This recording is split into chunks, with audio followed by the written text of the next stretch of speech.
وہ ایک شخص کے جس سے محبتیں ہیں بہت، خفا ہوئے تو اسی سے تھی شکایتیں بہت، بہت پیارے تھے اپنے اصول اس کو بھی، ہمیں بھی اپنی انا کی تھی ضرورتیں بہت۔ رنگوں ہوا کا طوفان امڑ آیا تھا، اسیر الوی کزنز اور دوستوں کے ساتھ اس رنگین و شوق ہنگامے سے پوری طرح لطف اندوز ہو رہا تھا۔ فرحان جس کی مہندی تھی، اسیر کا کزن اور جگری دوست تھا۔ فرحان نے اپنی پسند سے لڑکی چنی تھی جس کے ساتھ اب اس کی شادی ہونے جا رہی تھی۔ وہ بے پناہ خوش تھا۔ فرحان کا نکاح دوپہر میں ہو چکا تھا۔ فرحان کی خواہش تھی کہ مہندی کا یہ فنکشن مشترکہ ہو، مگر رمنا کے گھر والے نہیں مانے، اور پھر رمنا کے گھر سے مہندی آ گئی تھی۔ اسیر کے دو چار منچلے دوست لڑکیوں پر تبصرے کر رہے تھے، اسیر بھی پاس کھڑا تھا۔ فرحان کی بہنیں اور کزن اسے سرخ دوپٹے کی چھاؤں میں مہندی کے لیے سجائے گئے اسٹیج تک لا رہی تھی۔ اب بار بار اسیر کے نام کی پکار پڑ رہی تھی۔ اویس اور احسان بھی فرحان کے دوست تھے، تینوں اس کی طرف بڑھنے لگے۔ آمنہ کہاں ہو، جلدی کرو، فرحان بھائی کو مہندی لگاؤ۔ اسیر کے پیچھے سے آواز آئی تھی۔ جب ہی وہ پروکار قدموں سے چلتی فرحان کے پاس آئی۔ السلام علیکم فرحان بھائی، کیسے ہیں آپ؟ میری طرف سے بہت بہت مبارک ہو آپ کو۔ لڑکی کا لہجہ بہت نرم اور سلجھا ہوا تھا۔ آمنہ، بہت بہت شکریہ یہاں آنے کا، آنٹی کی طبیعت کی خرابی کے باوجود آپ مہندی میں شریک ہوئیں۔ فرحان کا لہجہ سامنے والی لڑکی کے لیے احترام اور عزت سے بھرا ہوا تھا، جس پر اسیر جی بھر کے حیران ہوا۔ فرحان بھائی، اس میں شکریہ کی کوئی بات نہیں ہے، آپ تو ہمارے فیملی ممبر بن گئے ہیں۔ ایک ہلکی سی مسکان اس کے لبوں پر سجی ہوئی تھی۔ میں نے جلدی واپس جانا ہے کیونکہ بھابھی امی جان کے پاس اکیلی ہیں۔ آمنہ، مجھے آپ کی مجبوری کا پتہ ہے، اس لیے اصرار نہیں کروں گا، مگر بارات اور ولیمے پر آپ لازمی شریک ہوں گی۔ فرحان کے لہجے میں پیار بھرا تحکم تھا۔ اوکے فرحان بھائی، میں ضرور آؤں گی۔ اسیر اس مختصر سی گفتگو کے دوران پوری طرح فرحان اور اس لڑکی کی طرف متوجہ رہا، جو یقیناً فرحان کی سسرالیوں میں سے تھی، کیونکہ اس کا اندازہ ان دونوں کی گفتگو سے ہو رہا تھا۔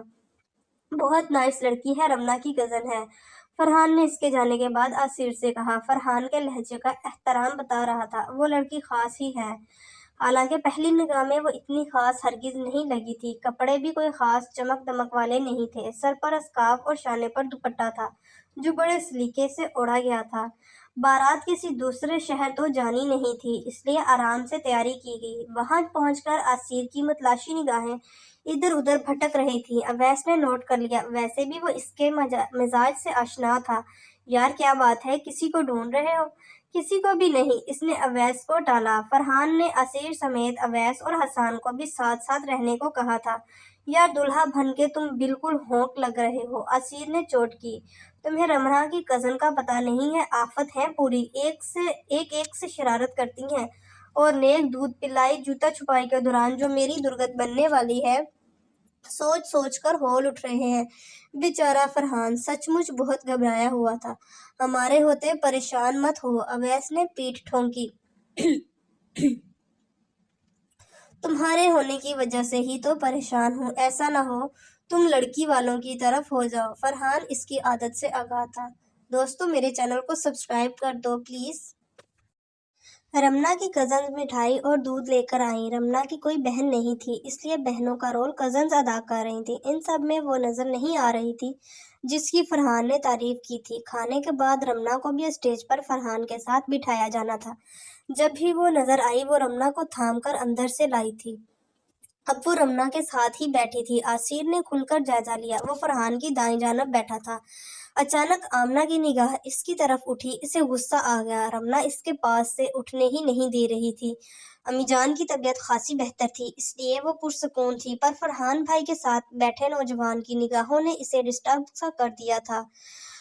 آج وہ بلیک کلر کے سوٹ میں ملبوس تھی، اسکارف اس طرف بالوں کو چھپائے ہوئے تھا، آنکھوں میں کاجل کی شوخ سی تحریر اور لبوں کے کٹاؤ میں نیچرل سی لپسٹک کی ہلکی سی جھلک دکھائی دے رہی تھی۔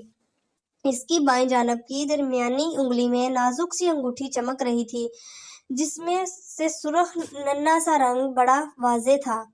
نگ بڑا سا واضح تھا۔ بارات کی واپسی پر وہ رمنا کے ساتھ پچھلی سیٹ پر اس کے ساتھ ہی بیٹھی تھی۔ اسیر ڈرائیونگ کر رہا تھا، ساتھ ساتھ فرحان تھا۔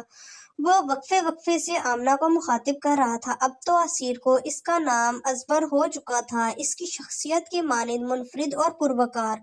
فرحان کے گھر میں رمنا کو پہلے تو مختلف رسموں سے گزارا گیا، پھر اندر لے جایا گیا۔ اب اسیر اویس اور حسان کے گھیرے میں تھا۔ تم تو آج ایک ہی لڑکی کو گھور گھور کر دیکھتے رہے، خیر تو تھی؟ پتہ نہیں۔ وہ بے نیازی سے کندھے اچکا کر دوستوں کے پاس سے ہٹ گیا۔ اسیر کے لیے شاید عام اور معمولی سی بات تھی، مگر دیکھنے والوں نے بہت سی باتیں خود سے اخذ کر لی تھی۔ جہاں اویس و حسان نے اس کی نگاہوں کی چوری پکڑی تھی، وہاں آمنہ کی کزنز نے بھی اسیر کی نگاہوں کی بے باکی اور بے خوفی ملاحظہ کی تھی، اور پھر سب نے ایک دوسرے کو بات بتائی تھی۔ اسیر کی نگاہ وقتاً فوقتاً اسے چھو کر پلٹ آتی۔ آمنہ کی کزن سماویہ نے یہ منظر پوری جذبہ اور تفصیلات کے ساتھ یاد کر لیا۔ سماویہ ویسے آمنہ سے خار کھانے لگی تھی۔ آمنہ سماویہ کی چچا کی بیٹی تھی۔ پورے گھر کی لاڈلی چچا جان کو اپنی اس چھوٹی بیٹی پر بے پناہ فخر تھا۔ سماویہ کے ماموں کی فیملی کینیڈا میں رہائش پذیر تھی۔ وہ چھٹیوں میں پاکستان آتے جاتے رہتے تھے۔ سماویہ کی ممانی زہرا کو ایک الکانی ملاقات میں آمنہ بھا گئی۔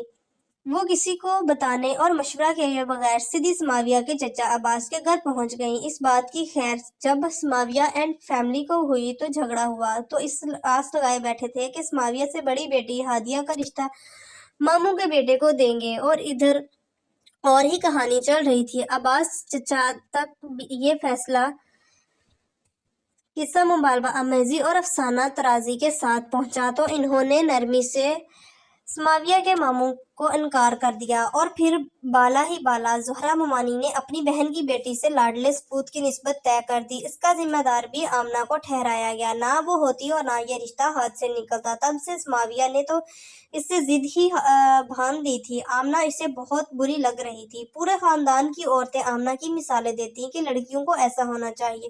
بلا ضرورت وہ بولتی نہیں تھی، اپنے کام سے کام رکھتی۔ فضول کی شوخی اور دکھاوا اس کے مزاج سے کوسوں دور تھا۔ وہ سنجیدہ، باوقار اور رکھ رکھاؤ والی تھی۔ اسے دیکھتے ہی ذہن میں احترام کا تصور ابھرتا تھا۔